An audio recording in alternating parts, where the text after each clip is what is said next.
Hi. Wat is je druk, zeg. Was net zo druk als op het eerste Pinkpopfestival. Ja, dan zijn we toen met de hele commune naartoe geweest. Ja, ik woonde toen in een commune, hè.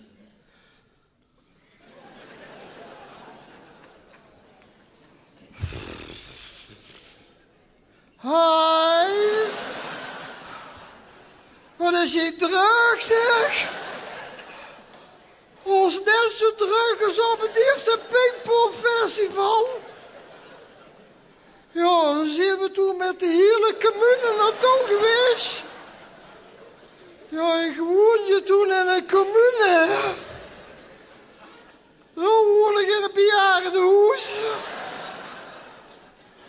Ja, de eerste dag dat ik op mijn kamer zat, kwam de zuster en zei, hi, happy doen. Ik zeg, peace, man. Ja, zag zich, man, je dat te roken weer. En ik binnenkwam.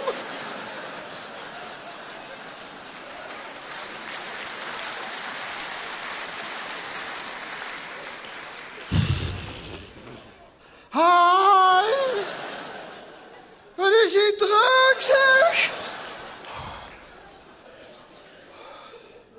Ja, toen zit de zuster in het bejaardenhuis tegen mij.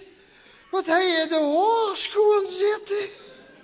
Zeg jij dat dit mijn achterneef gedaan? De huispakken glitterboy. De stylist van het zuiden. Roy Donders.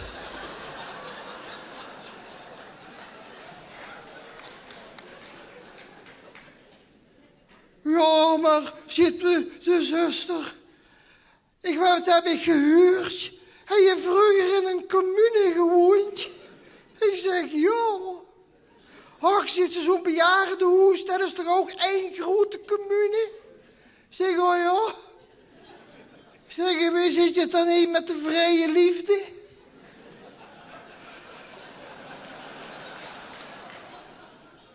Vrije liefde maakt me een beetje zitten. Ik zeg, deze jongen gaat anders nog wel dekker naar de vrouwtjesduur.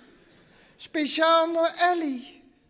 Ja, wat is er dan zo speciaal aan Ellie, zit ze? Ik zeg, die heeft heel veel geduld.